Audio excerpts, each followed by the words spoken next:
Hello RPG fans, welcome to the world of unlimited imagination. If you're like me, you love to think about what kind of character you might play next for your favorite role-playing game, so today I'm going to take you through a character build levels 1 through 20. Let me introduce Aclea the Green Guardian. This is a cleric build that could be a standalone cleric, but as presented today, it's meant to be part of a 4-character group that I'm building specifically to work together called Aziran's Aspirants. This is the second build. We've already presented Archon, the Warlock Paladin tank for the group, and this is the second character who will be the cleric. Here we see what Aclea might look like at higher levels. This is a nature cleric. We've got spirit guardians around us in the form of giant glowing golden cats. So, could be an exciting build. I hope you all stick around to find out what it's all about. Please remember, as we get started, hit that like button. It really does help me. It helps the channel. I would appreciate it if you could do that. Subscribe to see more videos like this in the future. And of course, leave me any comments you have, what you think about the build. If you think of something that could have made the build better that I didn't think of, drop it in the comments. Let's have the conversation. I always love hearing what people have to say. All right, so for 2024 rules, Spirit Guardians has gotten so much better that I think for most clerics, it will become the concentration spell that they will want to have up most of the time. That creates some interference with other really good concentration spells that clerics have access to, like Bless, Banishment, Bane, or other similar spells. And I think when you're building a party in the 2024 rules, we need to think about that. So for Aziran's Aspirants, a different character is going to be using the Bless spell to free up our cleric here to often be using Spirit Guardians or other similar spells. We're also going to want to use Warding Bond. There's a reason why we want to Warding Bond our Warlock tank, and that is specifically to extend the use of Armor of Agathys as long as possible. Warding Bond shares the damage between that Warlock and ourselves.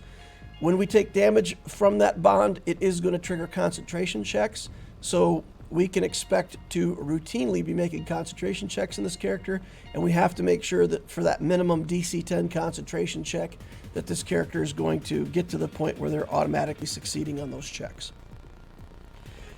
And in addition to that, of course, we're going to be a cleric, so we want to pay attention to all the traditional cleric spells like Revivify, Hero's Feast, True Sight, Lesser Restoration, Greater Restoration, things like that that are going to be needed to help the party. Role targets. Here we see what Aclea might look like at lower levels. It's a mysterious character with some kind of nature-themed masks that they wear. Maybe they have 4 or 5 different kinds of masks they wear depending on their mood. It can be a fun little thing to be masked up in the game. They wear robes and make themselves quite mysterious and unidentifiable.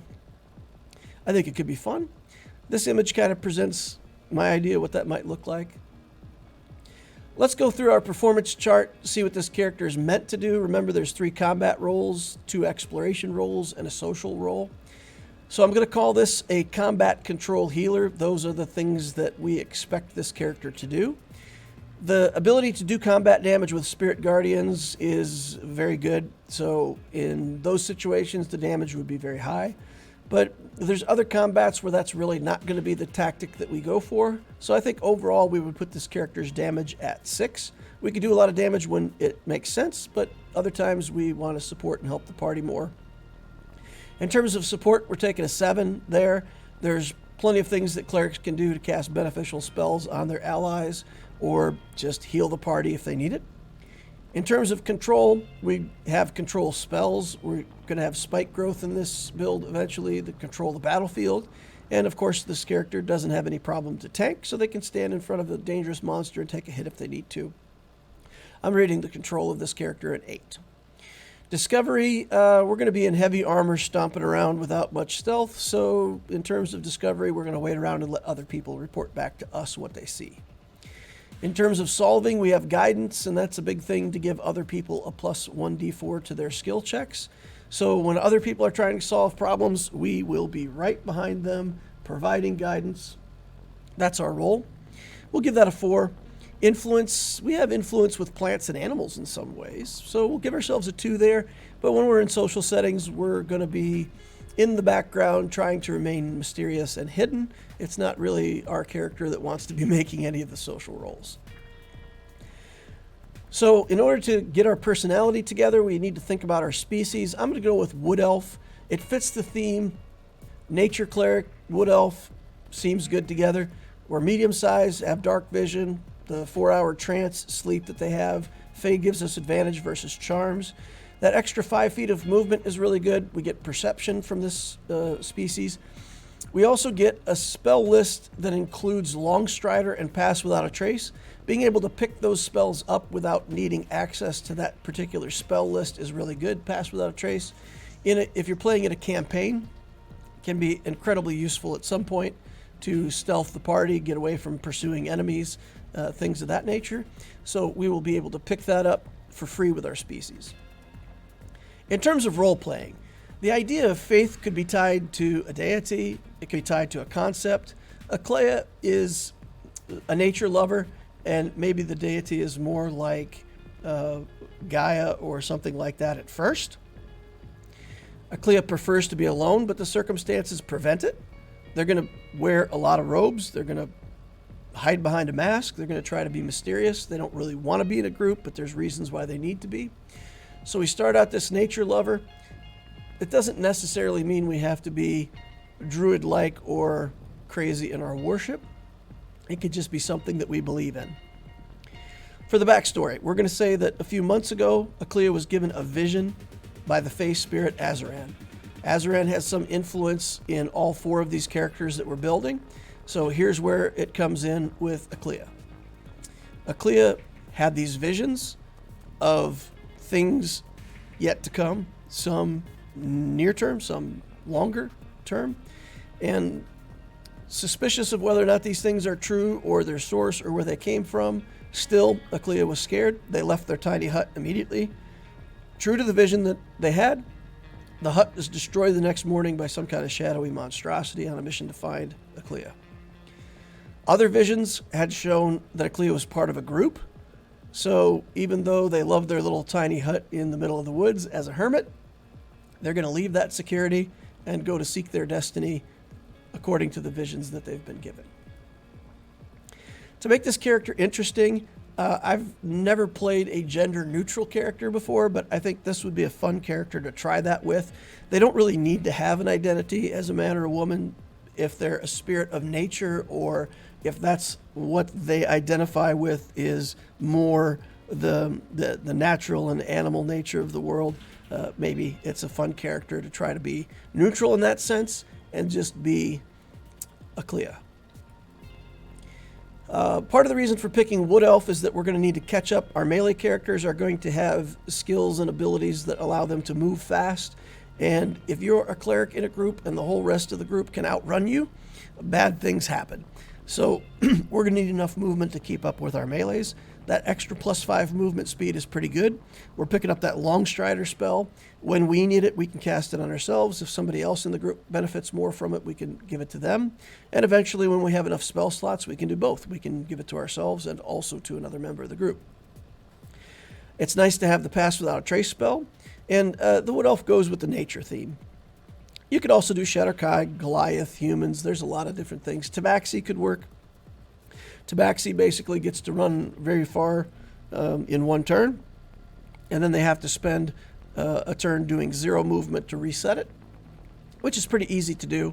And so there's a lot of different options that you could have here. Pick your favorites if you don't like Wood Elf. Background options. For some characters, I've really struggled to find a good background that has the right ability scores and a decent feat that I want and skills that are somehow remotely relevant to the class. Aclea is the opposite case.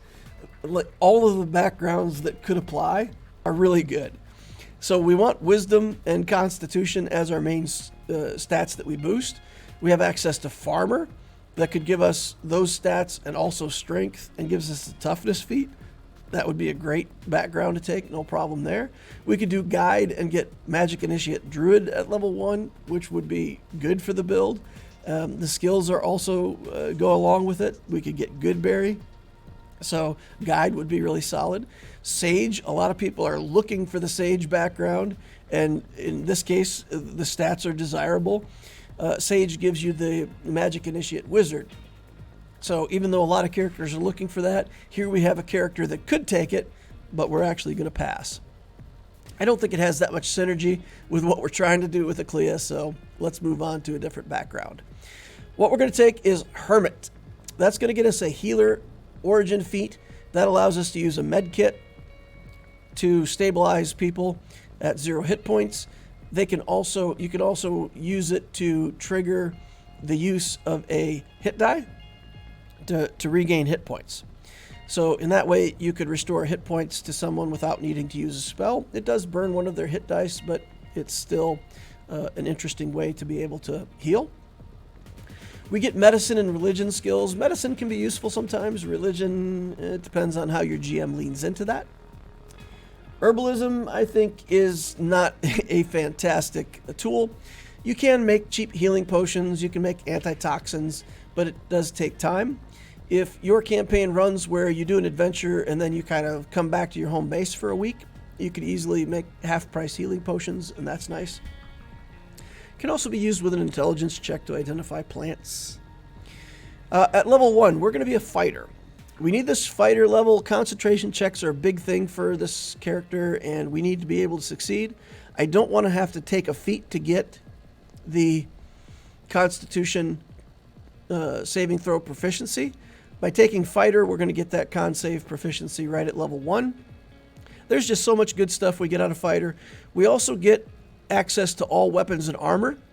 When we take our first level of cleric, we have choices whether or not we want to be a protector or a thaumaturge. And since we already have all of the stuff we could get from protector, that frees us up to just take thaumaturge. We'll get an extra cantrip, and we'll be able to add our wisdom bonus to our religion and arcana checks. So it's a nice benefit. We're going to pick up the fighting style interception, and that's going to be useful. We'll talk about that more here in a minute when I get to level 2 and I go through the combat tactics. We also have second wind.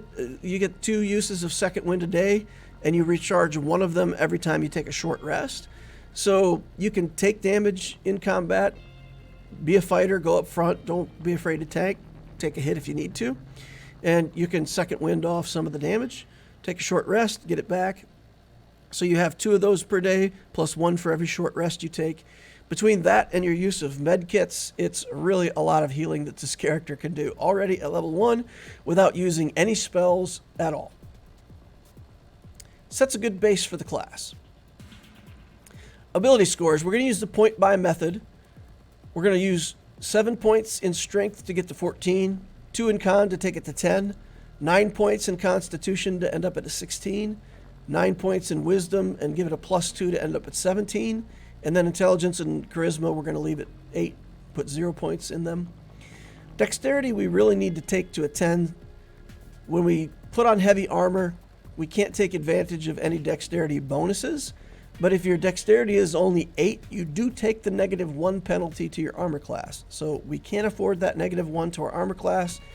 Even though I would love for our strength to be 15 here at the start, with the way that I'm doing the build, I couldn't get it past 14. That means that we're not going to be able to use full plate armor. We can use heavy weapons. We have the strength to use heavy weapons, but we don't have the 15 strength required for plate mail. We'll get that later on, so we will get access to that. But right here starting out, we'll be stuck on chainmail. That's okay. If we take a look at our skill inventory for Aclea, we've got animal handling, insight, perception, and medicine all at +5. That's fantastic, helping out the group. We also have religion at +1, but then remember at level 2 we can take that thaumaturge feature from the clerics, and that'll take our religion to a +4 and our arcana to a +2. So we'll have quite a few things that we can help with skill checks on out of combat.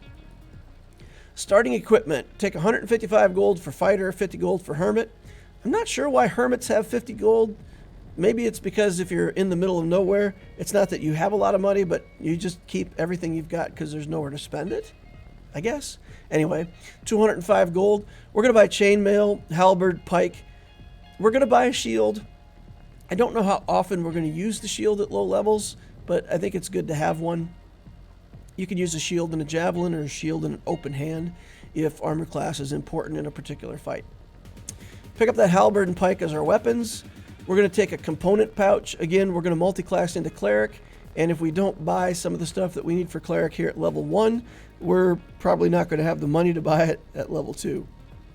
So get a component pouch here, the herbalism kit that we need in case we want to use that. Pick up some javelins if we need to throw them at somebody. And then take 6 healer kits. Healer kits have charges on them, so when we use our healer feat, it does burn a charge from the healer's kit. So we're going to pick up 6 of those to make sure that we got plenty of charges to pass around to the party. If you use up a bunch of your healer kits, remember to restock them. 5 gold pieces each in town. We also want to arrange a holy symbol. It's 5 gold pieces for an amulet or an emblem, so we'll pick that up. That would use up all of our money. Aclea would be at 0 gold pieces. We don't really have a backpack or a bedroll or a blanket or a pillow, and I think that's no problem. Aclea doesn't care. They just put their head on a rock and go to sleep for the night, and that's it. All the rest is optional. If you don't want to play that way, then back off on the healer kits and javelins, and you got plenty of money to buy the rest of your kit. Level 2, we multi-class into Cleric. We're going to take the Divine Order Thaumaturge. That'll get us 3 cantrips. We can use Guidance, Toll the Dead, and Resistance. It'll get us 4 spells. We'll take Bless, Bane, Healing Word, and Sanctuary. Healing Word is the bonus action version of the healing spell. We can reroll 1s on that. Remember, all your healing stuff rerolls 1s. Sanctuary is situationally useful if you just need to go out and stand in the middle of a bunch of monsters and make them make wisdom checks to attack you. Buy time for the rest of your party if something's gone wrong, so it's situationally okay. We might cast Bless at this level, but mostly we're going to be using our spells for either Bane or Healing Word, something like that, as needed for the group. Out of combat, we're going to be able to help with those religion checks if medicine comes up. Perception checks are good for this character. We don't have expertise, but we're still +5 because of our high wisdom, so it's not bad. Insight checks are good. And remember, guidance. If you've never been a cleric before, that's kind of how it works. You're out of combat. Somebody's trying to investigate and see if they can find a trap. They're going to make a roll. You're guidancing on them. As soon as they get done, the wizard wants to find out what this magic ward is, and you're over guidancing them. Guidancing's weird the way it works now. It's a concentration spell that you cast on somebody until they make a skill check. So if your rogue is going to sneak ahead and scout for the party, the way it's worded, it's no problem for you to put guidance onto that rogue. And once they make their stealth check, they'll be able to use the guidance to hide better. And then you can quit concentrating on it because they've used up the 1d4. Again, it's kind of weird the way it works, but yeah, now you can, if you're out of combat and you have time to do it, you can guidance a stealth check. Remember, if there's not time for a short rest, you can use charges on these healer's kits to trigger recovery on your allies. So stay stocked up on your med kits in case that is something that you need. At level 2 in combat, your main source of healing is to not let the damage happen in the first place. So this is low-key like one of the best fighting styles. I love it. If you have a character that doesn't really have another use for their reaction, this is a way to have a reaction that'll trigger almost every turn for really good effect. So let's read it. When a creature that we can see hits another creature that's within 5 feet of us with an attack roll, take a reaction, reduce the damage by d10 plus proficiency bonus. You have to be holding a shield or a weapon to use the reaction. We're always going to be holding a shield or a weapon with this character, so that's not a problem. We'll meet those criteria to intercept. But notice that it says an attack roll. It doesn't say a melee attack roll. It doesn't say a weapon attack roll. It could be a firebolt or an eldritch blast. If the spell or attack in any way is making an attack roll to hit you, you can take the reaction to reduce it by a d10 plus your proficiency bonus. So that's really good. At low level, level 2, the average damage reduction from this is d10 plus 2, so that's 7.5 average damage reduction.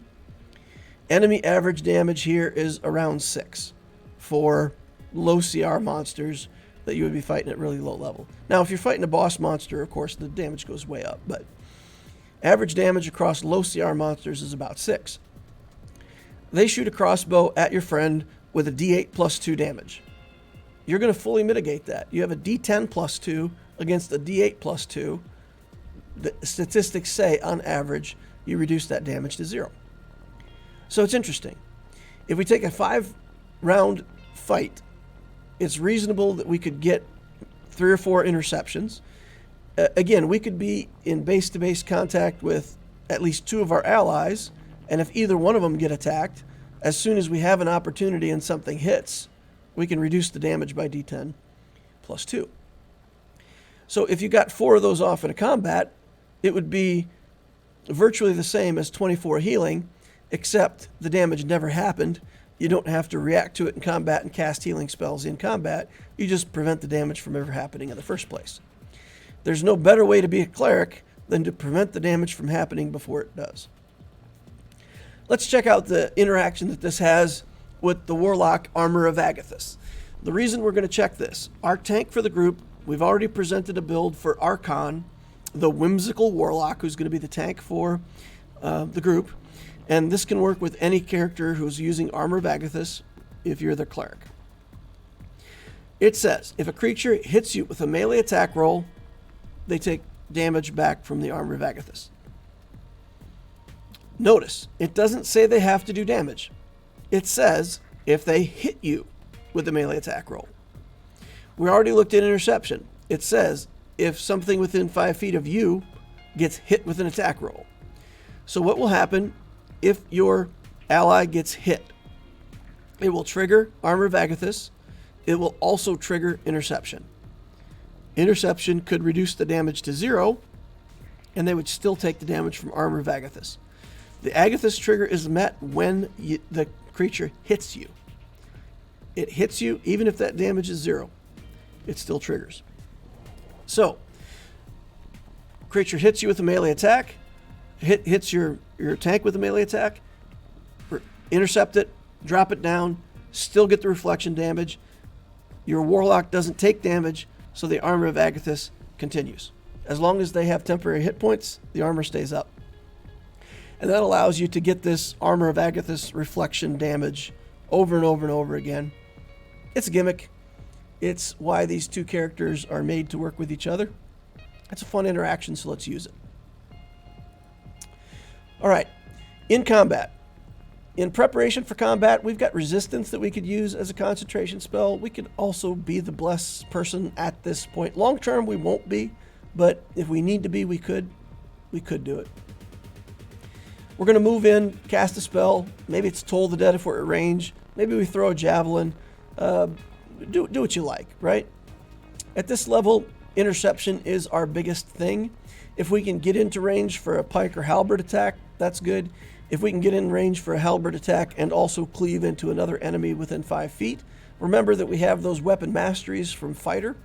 We took pike, halberd, and javelin, so we can cleave or push with those weapon masteries. We're keeping our bonus action free. There's quite a few things that we can do with our bonus action as this character develops, so we're not weaponizing our bonus action now or ever. We can move, we can cast a spell, Sanctuary's there, Bane if we need it, Bless if it's needed. And again, interception is a key part of what we're doing with this character, so get within range of 1 or 2 of your allies and be ready to intercept anything that hits them. Positioning is going to be important, and that'll continue to be the case. And then bonus action you can use for Healing Word if somebody is actually at 0 hit points and you can't get to them. If you can get to them, just walk up to them, use the med kit, trigger their healing with one of their hit dice if they can do that. Of course, if they can't do that, then again, you do the Healing Word. In combat with the fighter proficiency, our con saves are +5 at this level. That's an 80% chance to succeed on that standard DC 10 check. If we have Bless up and running, it increases that to a 92.5%. We don't have advantage in any way at this point, so while it's not close to 100%, we really don't want to be making concentration checks. even though it's a 92.5% chance to succeed, that still means, 1 out of 13 attacks is going to drop your concentration. And we just don't want to lose concentration. At this level, we don't have that many spell slots to spare. So let's use that reach weapon. Let's stay out of combat range, use that 10-foot reach, stay behind our tanks, and even if enemies move around to hit you, that's fine. You don't necessarily want to avoid being in melee. You just don't want to put yourself there intentionally. If something walks by you and triggers an attack of opportunity, don't fall for it. Save your reaction for that intercept. Level 3, we're going to add our second level of Cleric. We're going to pick up 2 Channel Divinities. Those Channel Divinities can be used as a magic action to heal 1d8 plus 3. And remember, we can reroll our 1s. We've got that healer feat, so whenever we heal with an effect like this, we can reroll the 1s. It's not great, but it's not bad when you roll 1, right? We can also add another spell to our list, add Purify Food and Drink or something. We're going to take that back off the list pretty quickly, but it can go there for now. At level 3, we get our subclass. We're going to take Nature Domain. We're going to make the full commitment to nature now. We get the spell list that has Spike Growth at 3rd level. Spike Growth is kind of the thing that we want off of Nature Domain. We're also going to get a really nice feature at Cleric 7 that comes from Nature Domain. But, we're here for the roleplay of it and also for this Spike Growth. It's pretty fantastic. It's something we want for this character. We also get Plant Growth and Wind Wall, Dominate Beast, Grasping Vine, Insect Plague, Tree Stride. Tree Stride's an interesting teleportation spell. Gives you some options to move the group around at higher level without having a whole bunch of travel days. So, Animal Friendship, Speak with Animals, again, having those on the list. They're situationally useful, and you don't have to use one of your other slots for it. I would give this list a 3 out of 10. For most of the spells, you put Spike Growth on there, it goes to a 7 out of 10. So, yeah, I think Spike Growth and Tree Stride are the things that we're here for. At level 3, we're going to get 2nd level spells. We really want that Warding Bond, and we're going to drop that Purify Food and Drink and get the Aid spell. The Aid spell is going to allow us, in the rare circumstance that we actually had multiple allies down at the same time, Aid can restore hit points and bring them back as a group. I don't think that's going to happen with this group. I think there's tons of damage mitigation and tactics that they can use in battle. But it's a spell that, again, if you ever need it and you don't have it, it's frustrating. But that one time that you need it and you have it, you can be the hero. So we put it on our list and hope we never have to use it. All right, for the skill that you pick up with Nature Domain, we could have Nature, Animal Handling, or Survival. Nature is good. We can get that in the group. Survival can be picked up by a different character, so we'll let them be their survival skill checks, and we'll take Nature. For the Druid cantrip, Shillelagh is really good. It's really good. It's really good. It's really good. It allows us to use Wisdom on attack rolls. But again, I really don't want this character being in melee. Their position is going to be out of melee behind the tank. We really want the Warlock to be taking the hits. We don't want to take them ourselves. So Shillelagh's out, and we're going to grab Thorn Whip. We're going to have Spike Growth. Thorn Whip pulls things into Spike Growth, so that has synergy. We're going to grab it. All right, level 5. Aclea's looking a little better now. We've got some magic flying around here. We've got our powers growing. We've got the magical tree stuff. Level 5, we're going to be Cleric 4. We get our first feat. There's no question here. We're going to take Warcaster. For spells, we're going to pick up Luster Restoration, and we're going to get another cantrip here. We can pick up Word of Radiance. You can pick up whatever you want. But Word of Radiance could be situationally interesting.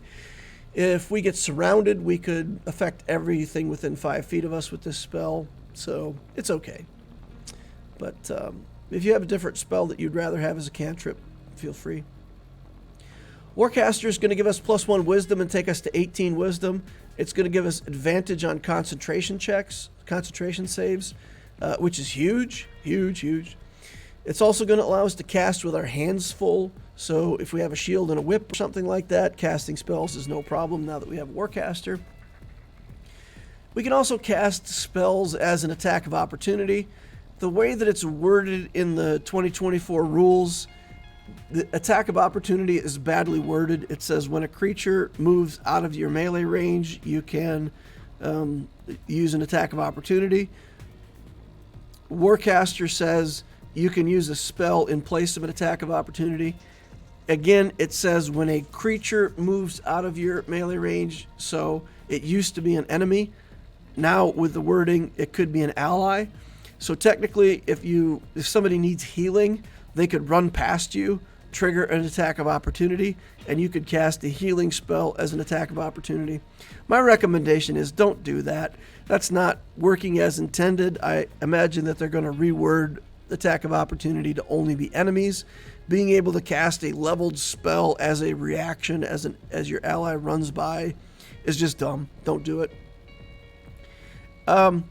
If you're a power gamer and your GM allows it, it's an interaction, an overpowered interaction that you could take advantage of. However you see it, I would not allow it at my table. At this level, that gives us a +6 Constitution save. If we have a bless and we even just get a 1 on the bless, it's a 99.4% chance that we're going to make that standard DC 10 con save. So by this level, we can cast those spells and have a pretty good confidence that we're not going to lose concentration if we get hit for 20 damage or less. At level 6, we're going to be Cleric 5. That's 3rd level spells. We're going to get Spirit Guardians, one of the biggest things that we're going to get for this Cleric, and we're going to use that tons. We're also going to grab Revivify. I call Revivify a Cleric tax. It's a spell that if one of your allies really does die and you have it memorized, you can be the hero for the group. So I think you just need to keep that spell memorized. Remember to buy the material components for it. It requires, I think, 300 gold pieces worth of diamonds. So make sure if you've got Revivify that you've also got diamonds in your possession. They get used up as part of casting the spell, so have them ready to go. We can get rid of Bless now. By this level, our Ranger, at least in this group, our Ranger is going to be carrying the Bless. So we can just get rid of it and add a more useful situational spell like Remove Curse. With Spirit Guardians, that's a signature spell. It's going to be something that adds flavor to your character for the whole time that you play it. I always encourage people to be inventive, innovative.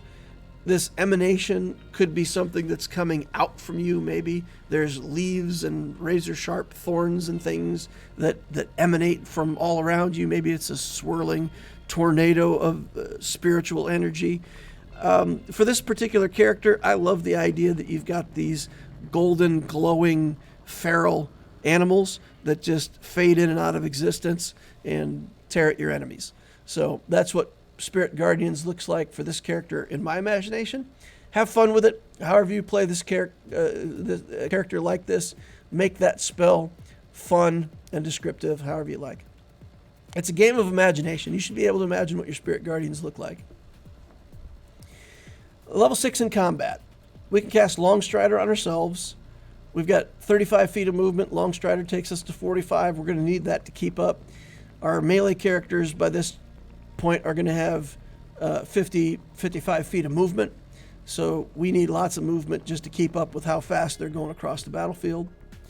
Warding Bond on Archon is a good thing to do if you know you're going into a challenging combat. They're going to be upcasting Armor of Agathis. At this level, it will be reflecting 15 damage. So as many of those reflections as we can get is helping the party kill things very quickly in combat. So that Warding Bond is going to help that interaction. In combat, basically we decide what kind of combat it is. If it's a Spirit Guardians combat, if there's 2 or more enemies on the field, we light up the Spirit Guardians and we just move across the battlefield. When that emanation enters the enemy's square, it deals damage to them. They make a saving throw for half. If they end their turn, or if an enemy enters it on their turn, same thing. They take damage, roll a save for half damage. So By positioning ourselves properly on the battlefield, we can expose all the enemies. By having this high movement speed with Longstrider, we can expose more enemies to our Spirit Guardians. We can run in, expose them, and run back. And then if they come toward us on their turn, they come back into the emanation, and they have to take the damage again on their turn. The spell is so good. It's worded in a way that is so strong in the 2024 rules. Spirit Guardians is the Cleric concentration spell to beat. All right, the ideal turn. If we can move in behind Archon, and there's two enemies that are close together, we could toll the dead on them. We could use our halberd and cleave them. And we've still got that reaction where we can use interception to reduce damage. They're taking damage when we come in from the Spirit Guardians. And if they can't get out of combat, if they stay close to us or our tank, then they take damage again at the end of the turn. If we're starting from the ideal position, remember, if they're already in our aura, on our turn, we can move back and then move back forward. And because we moved out and then the emanation enters their square on our turn, they have to take damage again. So constantly move around, expose these enemies to your aura over and over and over again. Healing should not be required for most combats. Really, we shouldn't be healing in combat. There's tons of temporary hit points with this team. There's tons of way to mitigate damage where the damage gets reduced or not taken at all. So we should always have our action for cantrips to do damage or other supporting actions. In combat, if we look at the positioning here, the blue square is Aclea. The 15-foot emanation of Spirit Guardians is in light blue. If you've got two characters that are normal, medium-sized monsters, here they are standing next to each other in the orange and brown squares. This pink square is Archon, the Warlock tank, and the black square is the Barbarian Monk, who's also got a lot of reasons to want to be in melee like this. Now, these two characters are pinned down. If they try to leave or move or get back to Aclea, they're going to take attacks of opportunity from either one of these characters, and it's going to go very badly for them. If they stay where they're at, they're going to end in the emanation, and they're going to take damage again from Spirit Guardians. And in this way, this team is meant to really pin down the enemies in combat. They have no good choices. If they hit us, they take damage. If they miss us, their turn is wasted. If they end in the emanation, they're taking more damage. It's good. If we're fighting two large enemies, the graphic on the right kind of shows the orange and brown are now large-sized enemies that have been moved together. Archon is a step back. She's using her pike at reach. These enemies can both reach her. They have 10-foot reach, but that allows Aclea as the cleric to be out of their reach. If they want to move and try to attack Aclea, they have to take an attack of opportunity from the monk. And if they choose to stay where they're at, they take more damage from Spirit Guardians. So this is kind of like a 3-character tactical position, and it won't be too hard to achieve that with 2 enemies. And there may be 4 enemies on the field. You focus on these 2 enemies. If the other 2 come up to you, they die pretty quickly as well. All right. It should frequently be possible for Tenement, he's the monk barbarian that's going to be grappling things if possible. Archon could also be grappling and moving things. So you'll frequently have these 2 targets together like this and be able to do your Spirit Guardian damage. If we just look at 2 targets, not more, just 2, 3d8 necrotic damage, 2 targets, or radiant damage. I think for this character it would probably be radiant damage instead of necrotic, right? Because they're good. And we can easily, I'm going to say easily, get that damage twice in a turn. Once on our turn and once on the enemy's turn, if we pin them there. Assuming that they save half the time, and that's really aggressive. They're not going to save half the time. Our spell DC is going to be pretty high. They're probably going to save maybe 1/3 of the time. But for the benefit of the doubt in this calculation, we're just going to say half the saves work. That would give us 41 average damage with the Spirit Guardians just for exposing 2 enemies. once on our turn and once on their turn. And there's more ways in this group to expose them even more. If one of them is grappled, they could be pulled out and pushed back in, and that would also trigger the Spirit Guardian on somebody else's turn. Fantastic. Okay, assuming that we have a 78% chance to hit with our halberd. Again, we're not that great with our halberd. It's a strength-based weapon, and we don't have a way to make it wisdom-based, so our chance to hit is pretty low. We could trigger cleave sometimes. That's an average of 9 damage per turn that we could do. Toll the Dead, as a cantrip, now has 2d12, assuming that the target is damaged. That's 13 average damage, and if we assume that they save 35% of the time, it would also be 9 damage. So the amount of damage that we can do with Spirit Guardians, 41. The amount of damage that we can do with our other stuff is pretty limited. But if we don't have something else to do with our action, we can pile more damage in there. Sometimes Spike Growth is going to be the right move instead of Spirit Guardians, especially if there's melee bruisers that you're fighting. Like, let's say there's 4 dire wolves and they're on the other side of the map and they're going to charge you. You cast Spike Growth in between you and them. They're really going to have to run across the Spike Growth to get to you. Then it's the best tactic, right? They take damage coming across it. Your party uses all of their skills and ability to drag them over there, push them back into the Spike Growth. So every turn they start in the middle of the Spike Growth and they have to run back out of it, taking more damage, just in and out, grinding themselves into dust. Yeah, so that could very well be the best tactic. When it is, that's what we'll use. This character, Aclea, also has access to the pike. So we got the push, weapon mastery, and we can push things. We also have that thorn whip where we can pull enemies into the Spike Growth, so we have synergy with our own Spike Growth. At level 6, I would say when to Spike Growth. Normally Spirit Guardians is going to be better, but again, if you have those enemies that have to get into melee with you and you know that they're going to have to cross, it could be the best thing to do.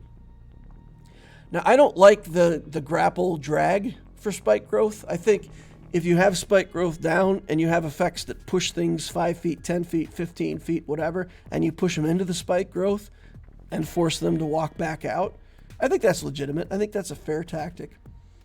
Having a high movement character grapple them and drag them 6 times all around the edge, I've seen that before where a character with high movement speed, they're a tabaxi, they have a haste potion, all of that stuff, and they have 500 feet of movement, and they do 780 damage by dragging something through the Spike Growth. I don't think that's working as intended. Again, that's not something we allow at our table, but it's up to you guys if you do. If you allow that tactic, this party can make use of it.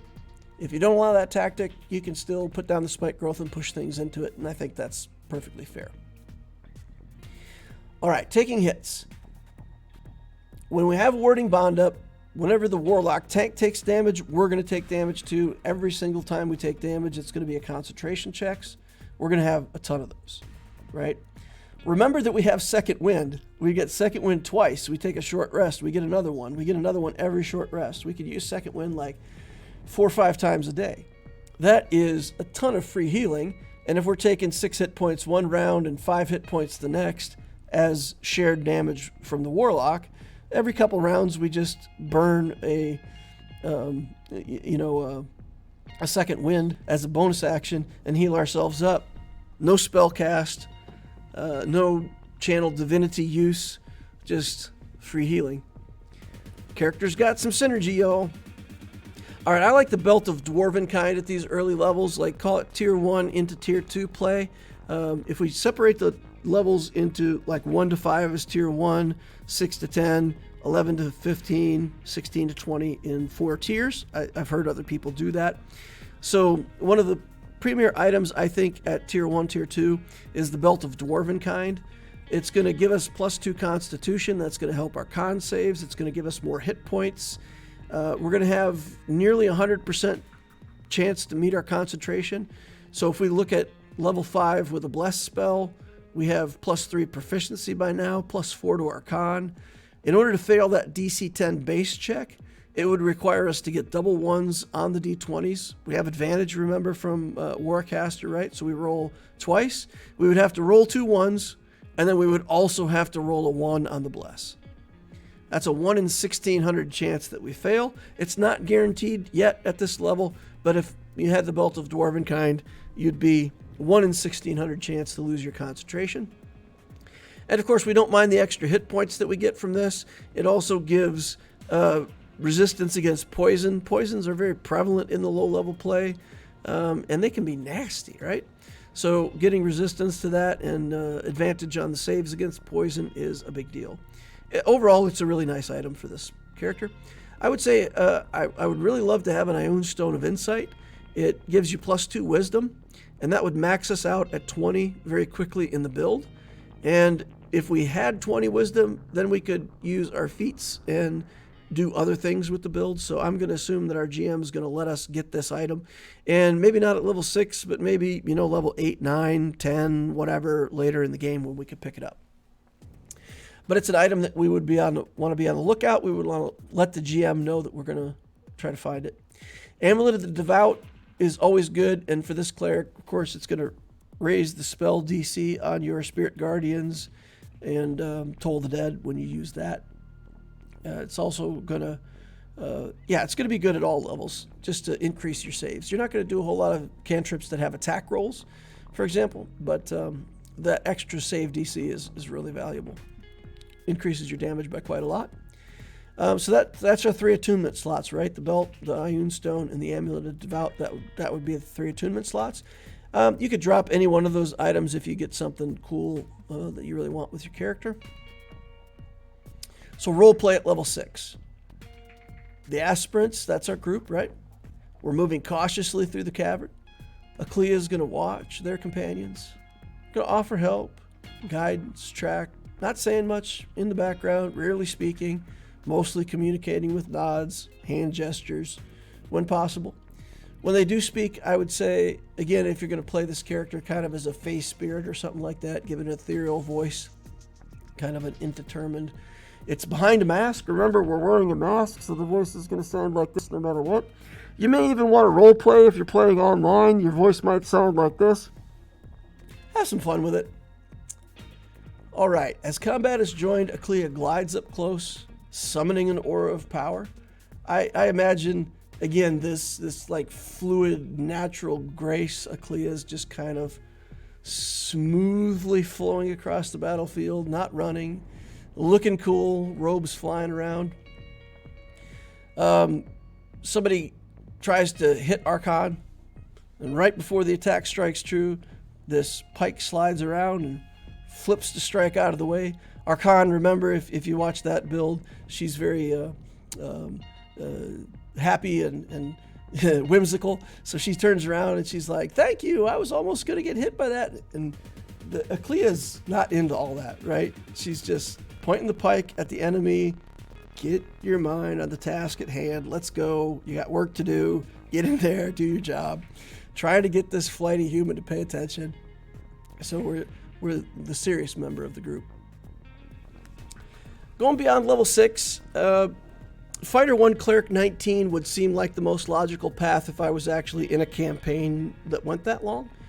Being a cleric, just having that first level of fighter, it's all the stability, the access to all the armor, all the weapons, the constitution saving throw, the weapon masteries. Fighter 1 is just so good in the 2024 rules, but then just cleric forever after. Alternatively, we could go more into the fighter. Going cleric 16, fighter 4, again, we could go fighter 3, cleric 15, and then the last 2 levels we could take 16 in cleric and 4 in fighter, at level 19 and 20 and grab 2 epic boons. That could be a way to play the character. But overall, I think at the highest level, we do want access to that 9th level spell slot, and if we're only cleric 16, we miss out on our 9th level spell slot. 9th level spell slot could be used for mass heal. That's 700 hit points divided up however you want. Basically, no matter how badly it goes for your group, by that point, you just bring everybody back to full hit points and reset. It should ensure that even in the worst circumstances, this party is going to be really hard to kill. So I think that's the way we're going to go. So at level 7, we would take Cleric 6. That gives us Aura of Vitality.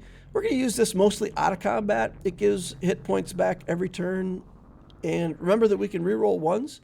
So if I was talking about, 2d6, I would usually have to say 70 hit points. But in this case, it's 80 hit points because we're rerolling all of our 1s. Nice. We get a 3rd Channel Divinity. And probably using our Channel Divinity most for that healing. And that would be d8 plus 5 at this level. So adding a 3rd instance of that healing. Again, it's healing that doesn't use a spell slot. So it's pretty good. We'll take it. Level 8, we're going to be Cleric 7. Dampen Elements is the reaction that we get out of our Nature subclass.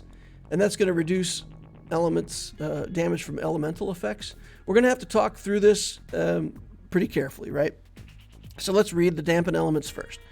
Starting at when you get this feature, you or a creature you can see within 30 feet takes acid, cold, fire, lightning, or thunder damage. You can use your reaction to grant resistance to the creature against that instance of the damage. Okay, so let's say we're next to Archon. Archon is tanking, and somebody decides to drop a fireball on both of us. If we have a warding bond on Archon, we can't also use Dampen Elements. Dampen Elements gives the target resistance. Warding Bond gives the target resistance. Having 2 instances of resistance doesn't help. But in this case, since we're both subjected to the fireball, you could give yourself resistance to that fire damage. It's worded as that instance of damage. So to me, it would grant you resistance to that damage, and you are also taking half of the Warlock's damage through your warding bond. I would allow that it also gives you resistance to that damage because you're taking a certain amount of fire damage. So if you don't get that benefit from your GM, it would just reduce your instance of the damage, not the warding bond. That's fine too.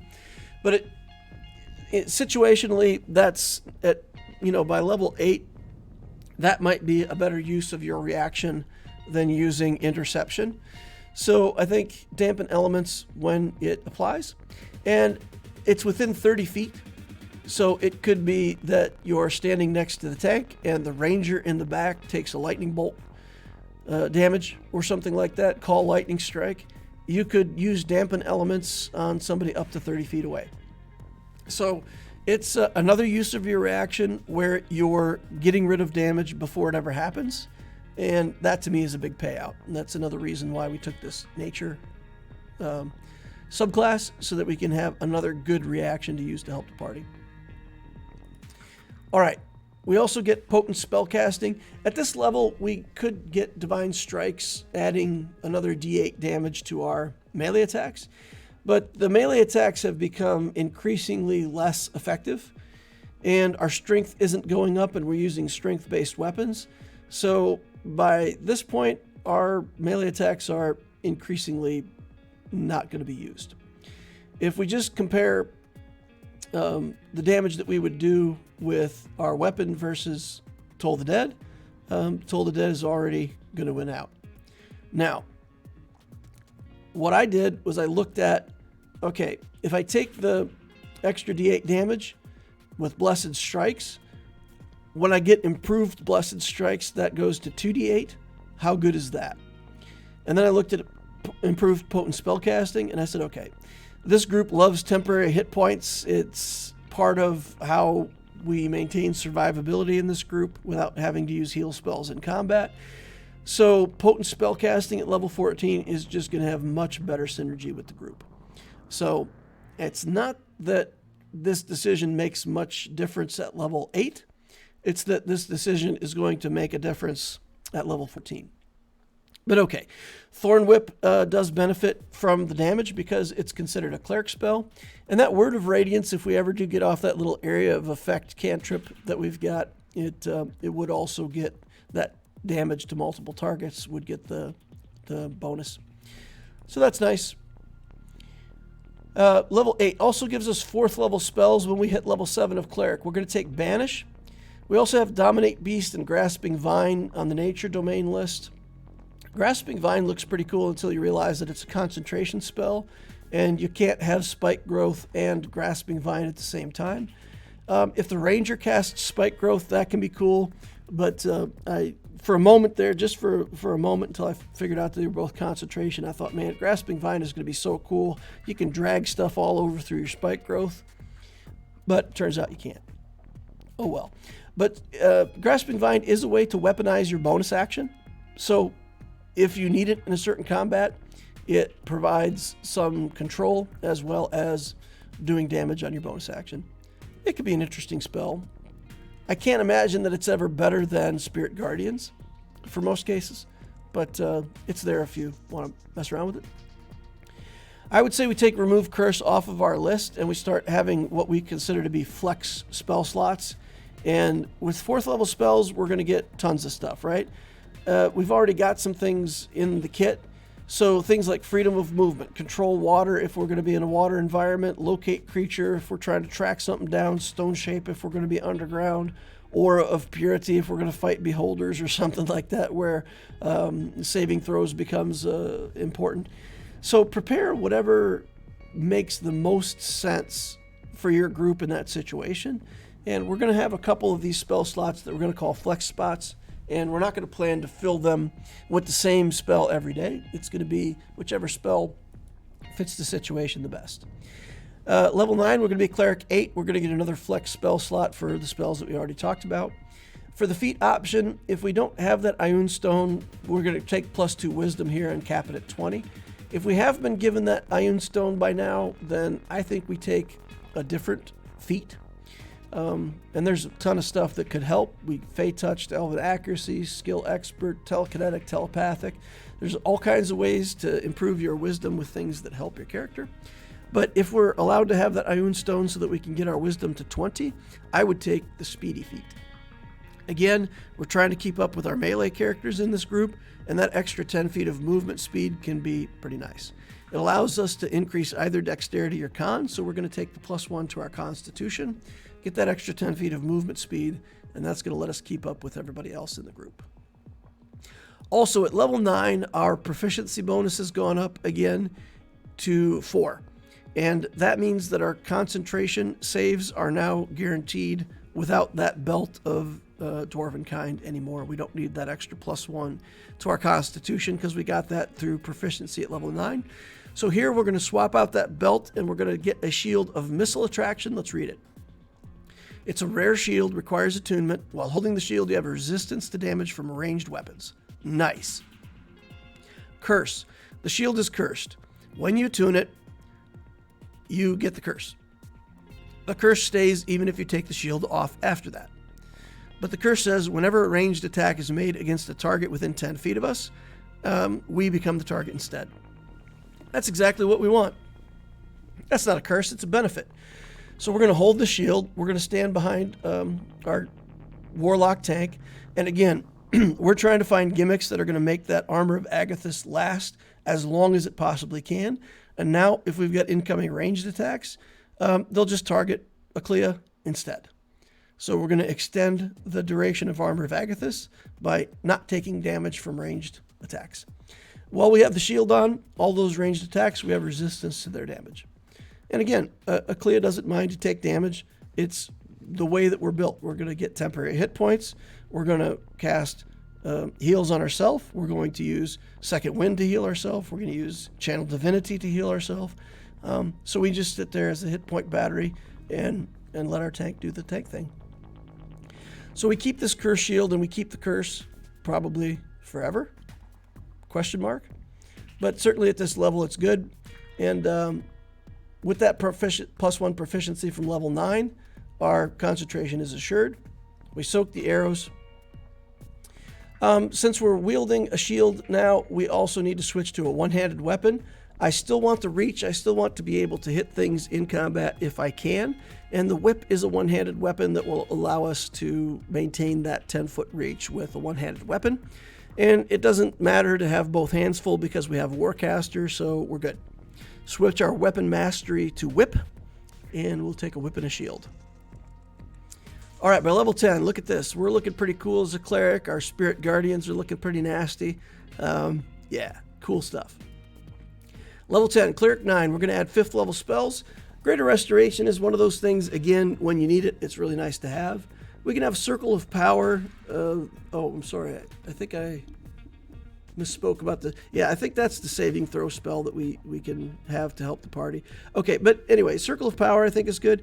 Tree Stride comes on from nature, and it's a fun way to have a teleport within the group without having to spend one of your spell spots to have that prepared. So it's nice. It's cool. It fits with the theme of the character, and if we need to avoid travel days, this is a way to go from one place to another pretty quickly. At this level, we're going to have 4th level spell slots. It won't be a problem for us to upcast the Spirit Guardians to level 4. We're going to save that 5th level spell slot for casting something better. 5th level spells are pretty good with Cleric, so we're generally going to upcast maybe to 4th level Spirit Guardians. At level 11, Cleric 10, a bunch of cool things happen. We get another flex spell slot for those spells we talked about. We get another cantrip. We could take Sacred Flame or whatever you like. We also get Divine Intervention. Call on your deity as a magic action. Choose anything that's not a reaction spell, level 5 or lower. Part of the same action, you cast a spell. Okay, this is cool. It allows you to cast something 5th level Spirit Guardians or Commune spell or Hallow. And I think that information is out in the community. Hallow is a 24-hour casting time. It affects an area. You have to cast it, and then you have to try to pull your enemies to it or find some way to get them into the Hallow. Yeah, it's on its own, it's not that great of a spell. But if you can just drop it as a magic action, it's busted. This group operates no problem in silence. They can cast spells, but they don't have to. So if you're in a combat with a bunch of spellcasters, you just drop Hallow with the silence effect, and okay, let's see what you got. You could also have a courage effect, a daylight effect, a fear effect, tongues effect to understand whatever's being said within the Hallow. It's borderline broken. I wouldn't allow it at my table. It's got 1,000 gold piece cost, and Divine Intervention says you don't expend a spell slot or need material components. So it's a 24-hour 1,000 gold spell that you just drop as a magic action. It's not okay. I believe that they're going to have to errata that interaction. If it's allowed at your table, use it. If it's not, use it for Commune. At the end of the day, if you haven't found a better use for your Divine Intervention, if you haven't needed a Spirit Guardians at 5th level or something like that for your actual adventuring day, then use Commune. Use Commune. Cast it for RP purposes. We've got this Face Spirit Aziran. The Warlock is going to be able to be in direct contact with this being, and so can the Cleric. You can just Commune. It's so much fun for role-playing, and could potentially help you understand upcoming events and plan better for them. Interact with your DM. It's a lot of fun. But the Hallow spell is there if you're allowed to use it, and it's busted. Busted, but you know, it's rules as written, it's allowed. All right, level 12, Cleric 11, 6th level spells here. Sunbeam can be fun if you need another option for damaging spells. It, again, is a concentration spell, so takes up that concentration slot. But against, a group of vampires or something like that, who knows? Could be a whole lot of fun. Hero's Feast is awesome. True Sight can literally break encounters. Sometimes social encounters or something like that. Just walk in with True Sight. Anybody who's in disguise or hiding something, you just see it. It's pretty fun. True Sight is not a busted combat spell. It's more broken for out of combat scenarios where you just see everything. But it's a fun spell. So situationally, if that's what you like, it's good. I think it's legitimate to upcast Spirit Guardians to level 6. We've got Divine Intervention we could cast at level 5, especially if you can cross 2 combats with it. It won't be hard to maintain our concentration, so if we can get through a combat with level 6 Spirit Guardians and within 10 minutes be in a second combat and use multiple combats with the same Spirit Guardians up and running, then yeah, upcast it and use it. Level 13, we're going to grab Cleric 12, feat options here. I want more Constitution, right? When we took Speedy, we got +1 con, so we have 17 con base on the character now. I think the best thing to do here, instead of trying to pick another feat, is to take the ability improvement, and we'll take a +1 in Constitution, and then here's where we'll take the +1 in Strength. By now, we should have some full plate armor. The tank Archon will have had an upgrade to their armor at some point, and there should be some good full plate leftovers from that character. So we'll boost our strength to 15 here, give us access to full plate. That's a +2 armor class from where we would be in the same situation with chain armor, so yeah, let's do that. And then we can cap our wisdom at level 16, or take another feat at 16 to boost our wisdom, and then cap it at 20 with the epic boon. Again, if we have that Ioun Stone, we have a bunch of options. Level 13 in action, really not a lot has changed since level 6. Character still works the same way, right? We're a mobile hit point battery. We're going to be soaking damage. We're taking a lot more of the ranged attacks for the group now. We're taking the damage ourselves, healing it up ourselves, moving around with the team, exposing all the enemies to these Spirit Guardians. That's pretty much our gimmick.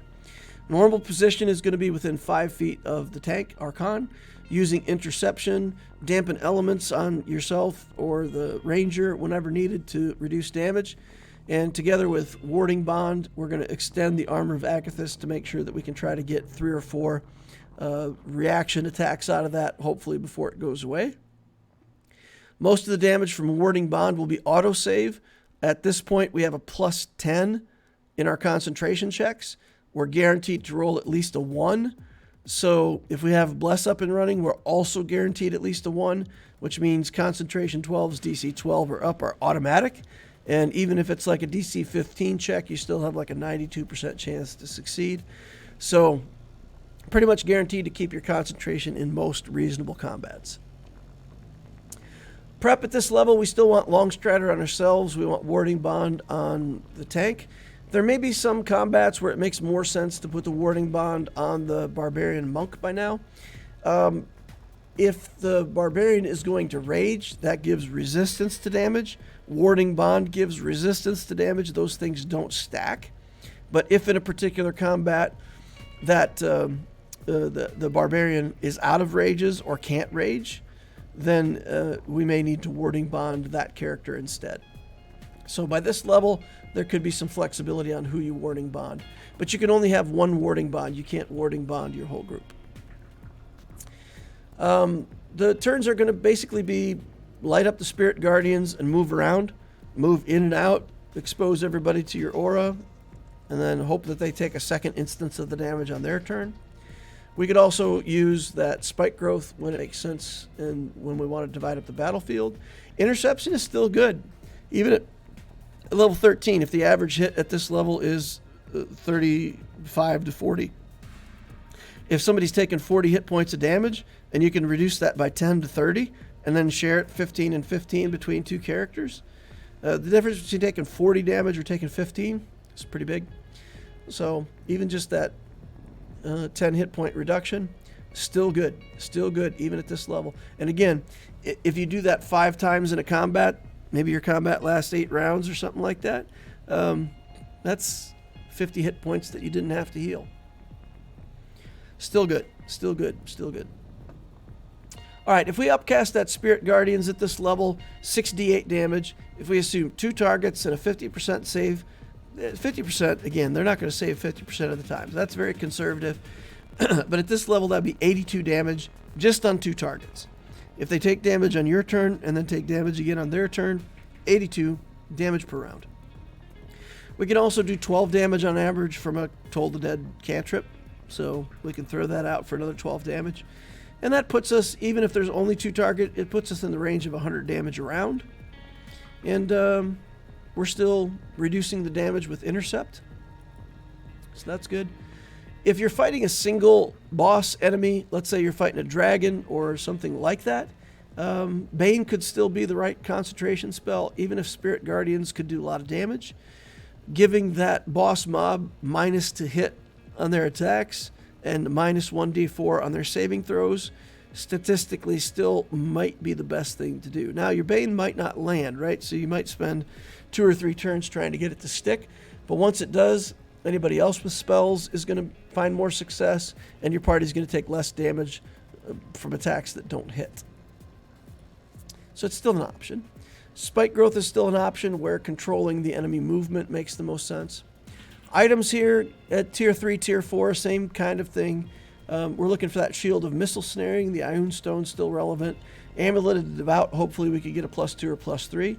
If there's other cool items, we can drop the Ioun Stone. It's not that big of a deal. Plate armor +2 would be great. We could also switch masteries and have that whip and shield. Look for fun single-use items. Wand of Magic Missiles is always fun for interrupting spellcasters' concentration. Potions, Hill Giant Strength, Speed, things like that. Roleplay at level 13. I think by now, Aclea has accepted that they're not going to be a hermit again anytime soon. They become more communicative, participating more in the planning, potentially being more tolerant of their other companions. Their guidance is going to be welcomed by the group, and maybe the group by this time has bought into the idea that Aclea's visions are real, that it's not just imagined. And again, if you're able to commune directly with your spirit, then the party must accept by now that some of your visions have legitimacy.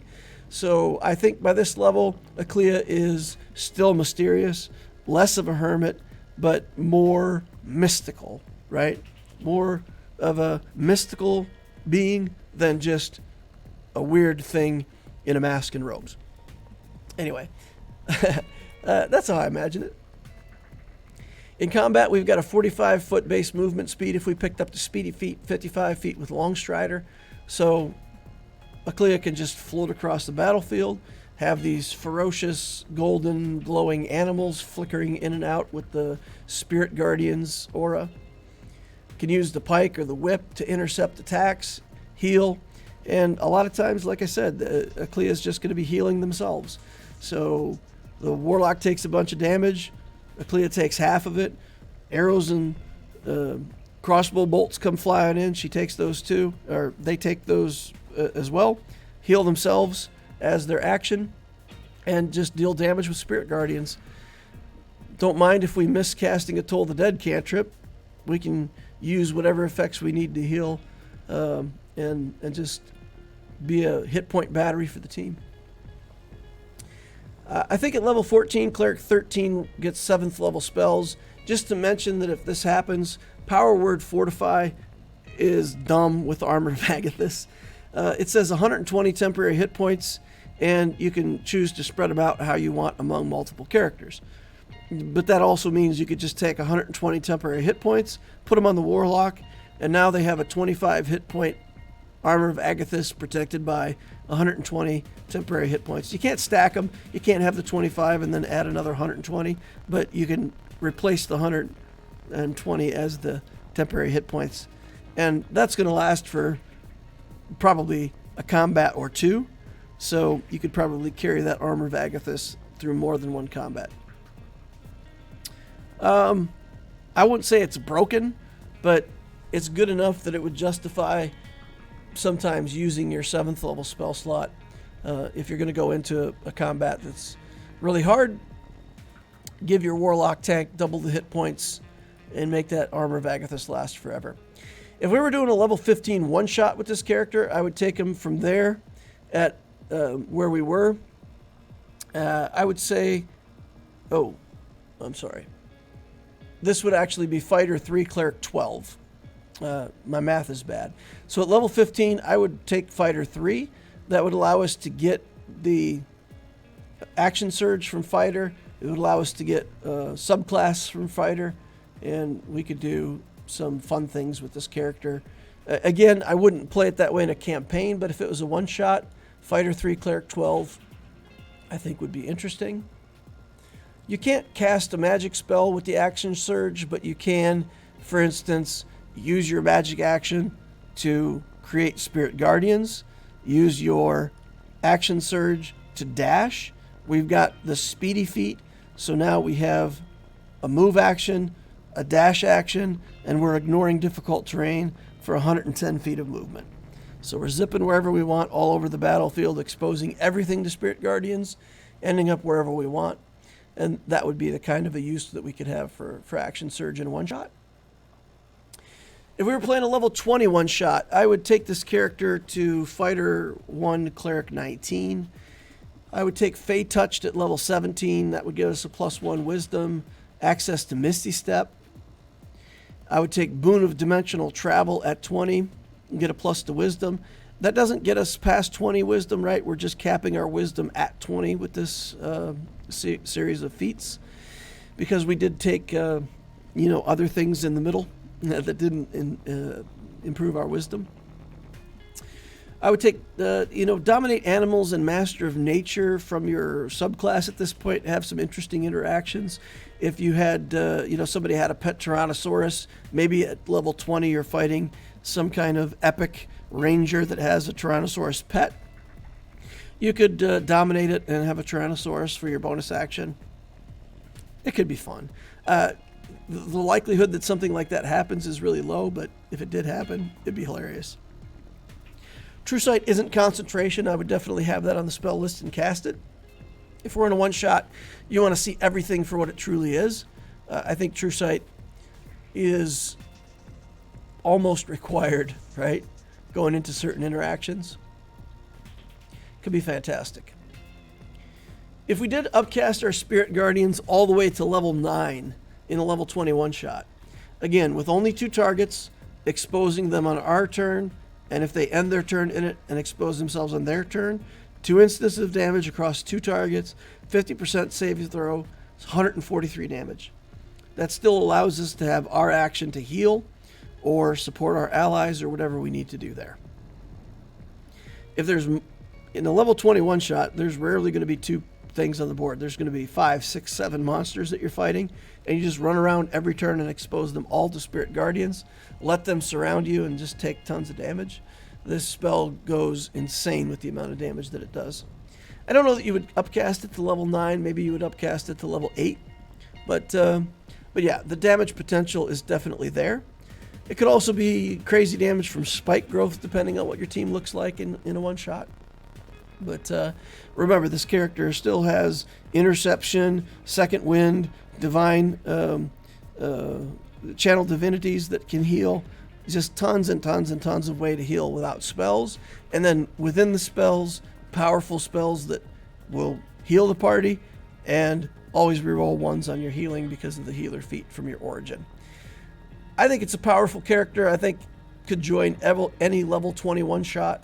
At level 20, I think you're succeeding on concentration saves up to DC 14 automatically, and then beyond that, it's pretty easy to save. So your concentration is pretty well protected. You have Warcaster, tons of options in battle. So that's Aclea, the Green Guardian. I think it's a fun character, fantastic interactions together with our Warlock tank that would make this pair extremely durable. If you like this content, please hit that like button on the way out if you didn't hit it on the way in. Subscribe to this channel to see more stuff like this in the future. And of course, leave me any comments that you have to try to make this better and more entertaining for the future. Thanks for hanging out with me. I am a member of a live streamed DnD session on Monday nights at 7 o'clock Central Time in the US. Look up DM Feanor on Twitch, or look up on YouTube for DM Feanor to see all of the streams that we've done so far if you want to catch up on that campaign. I really hope to see some of you over there. Let me know if you come over and you saw these videos and you joined us on Monday night. I would love that. All right, thank you all for watching. See you in the next video.